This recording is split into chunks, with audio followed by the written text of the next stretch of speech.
Welcome back, everybody, to another episode of the Buckeye Blitz podcast. I'm your host, Chad Stryker. It's Buckeye Friday, so thanks for taking a little time out of your day to hang out with me and my little rants today. I appreciate it. So happy Friday to each and every one of you.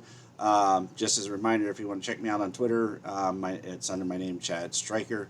Some news and notes, just in case you missed it or in my last podcast. The foundation has come out with a vodka, and part of the proceeds support the NIL. So instead of donating straight to a collective, you can buy some vodka and support the foundation that way. So thought it was a cool idea, especially given some people are hesitant to donate just to NIL, so you get a little something for your money. So if you like vodka and that's something you want to do, go look for it. Should be in and around Columbus at liquor stores and grocery stores, etc. So we had a couple commitments happen over the last few days.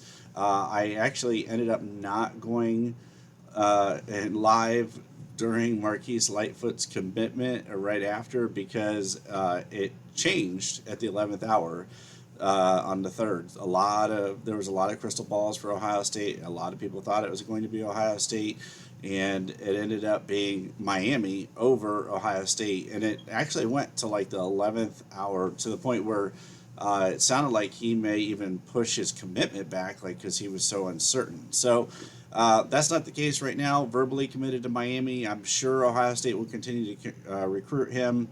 I'm not sure. I hate to say it was all NIL driven, but I'm sure a large portion of it was. And I'm kind of wondering if the Dillon Stewart and Edric Houston combo may have scared him away too. But I still think Ohio State, will continue to talk to him. You never know. Even if he is there for his freshman year, you never know what can happen in the era of the transfer portal. So then Ohio State did pick up a commitment yesterday from Miles Lockhart out of Arizona, 4-star defensive back. No big surprise to me. As I said on Twitter, confidence meter was a 9 out of 10. He's a nice, quick, physical corner. I think he'll be a great slot nickel corner for Ohio State. And I do think that the Buckeyes might have just stolen a really good one here. That he was kind of overlooked, and some teams had been recruiting him as a running back on offense. So, yeah. So I didn't do the Marquise Lightfoot announcement and Q&A Monday. So I did have a question on Twitter I wanted to get to, and I was asked by a couple, probably a half a dozen people, what other players were watching out for commitments and what their commitment dates are, and anybody else maybe that might be on the tertiary, on the outside looking in. Maybe is there somebody that Ohio State may turn to down the road. So on the 23rd of this month, Kingston Vale Mimosa, linebacker out of California. I'm sure you guys have, if you follow Buckeye football, you know that there's been a lot of talk about him. He's thought to be a Buckeye lean.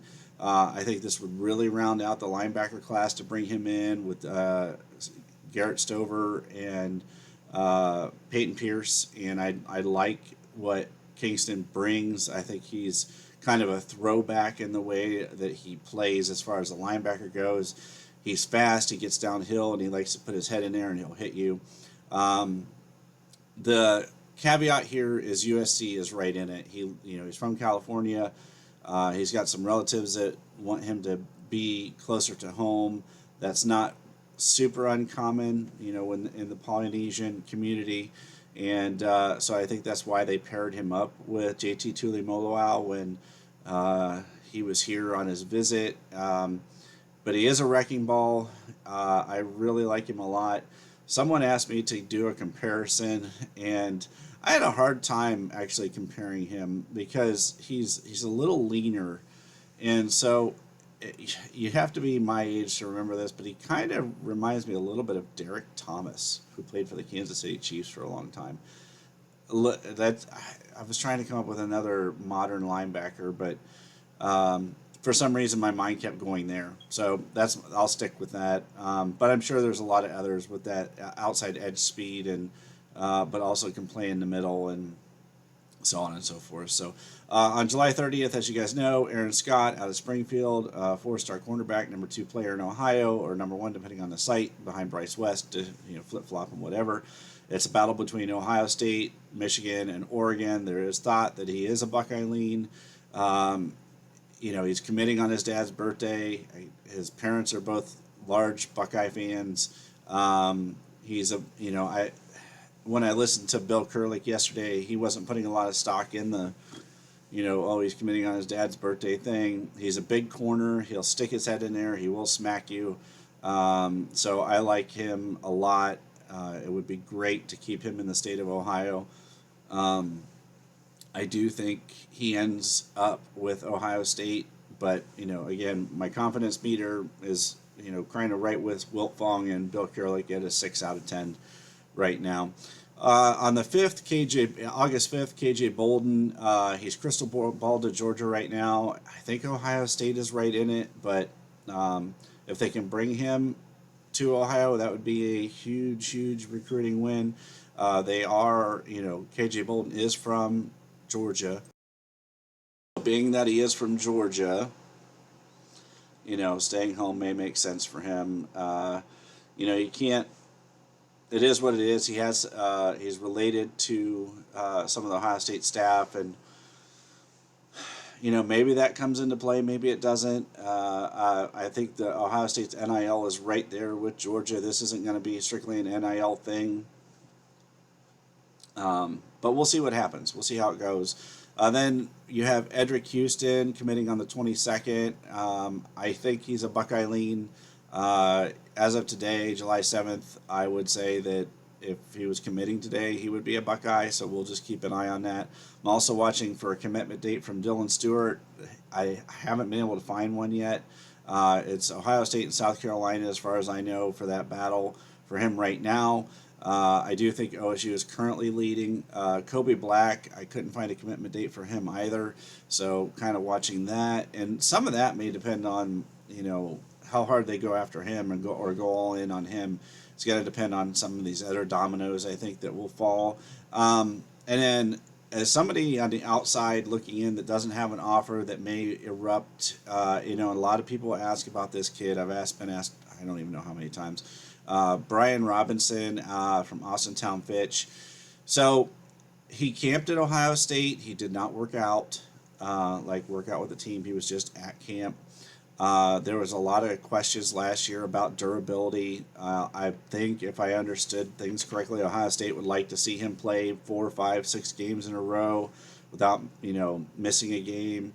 I believe that's kind of what Ohio State wants to see out of him, is that durability. I think there was even a game he missed for a reason other than injury. So there's a lot there. There's a lot to like. He's a good kid. He's an Ohio kid. I think Ohio State may get in on him late if they see what they want to see and like what they see.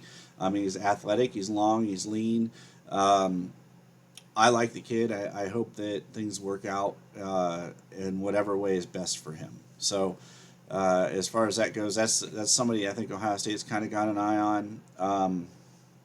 Beyond that, I'm adding a little caveat here. So that's kind of the end of my recruiting information for the day, but I'm adding a little Michigan note here. I think it's important that people know, like, I respect the rivalry. I grew up, in the 80s and early 90s watching Earl Bruce and then John Cooper and on into Tress and then Herbs. So I know I sparked a lot of debate over the weekend on Twitter because I've said for a long time, if you've watched this show for a long time, you know that I'm a proponent of, I would trade a loss to Michigan in an effort to win a natty. So if it led to us winning a national title, I would take a loss to Michigan and gladly enjoy my national championship trophy. However, there were some serious Michigan homers that had made some personal attacks. As a matter of fact, I had to block them on Twitter, saying that I wouldn't have said that 2 years ago and that I don't know what I'm talking about and that I'm only saying this because we haven't beat them the last 2 years. And none of that. It hasn't. My opinion hasn't changed since 2014. Honestly, so once the playoff era began, I will take a national championship if we can back our way into the fourth spot and lose to Michigan. I will take a national championship every time. But that the caveat being we have to win the national championship. I don't want to lose like we did to Georgia in the Peach Bowl and then not win a national championship and having lost to Michigan. So, I'd put up a Twitter poll, and of course, I want to win both. I want to beat Michigan. I want to win the Big Ten, and I want to win a national title. I want all of that. Give me all of it 100% of the time. But my question was really an either or. So 79% of the my Twitter followers that voted in the poll, agreed with me that they would accept a loss to Michigan if it meant winning the national championship. So let me know what you think in the comments. I'd love to know your take on this. But I definitely had some Michigan folks up in my mentions that were basically saying that because we've gotten beat the last 2 years and that we got lost in our own house and we backed our way into the semifinal game and so on and so forth, that I wouldn't have said that in 2020 after we just got done railroading them for the, I don't know, 7th, 8th time in a row, whatever it is. I lost track after a while, for the last 20 years. So, lastly, just a quick reminder, we're technically in the dead period for team activities, so there isn't much actually going on with the team, so I'm just kind of keeping you guys updated on what's going on around the team with some recruiting information and kind of what I've heard and what I see and think. The foundation, again, is doing a great job this year, so if you want to donate to them, go to thefoundationohio.com. I really support them because I want a state-of-the-art NIL center built in Columbus for our recruits. But at any rate, do what you feel is right. Some people just don't feel like they want to, donate to that. So it's okay. Whatever you do works for you. Make it work for you. That's going to do it for me today. I hope you guys have a great weekend and enjoy some sunshine if you can. Get outside if you can. And we'll see you on Tuesday for Q&A Tuesday. I have a laundry list of questions because I didn't end up doing it this week, so I have quite a few. So thank you. See ya. Go Bucks.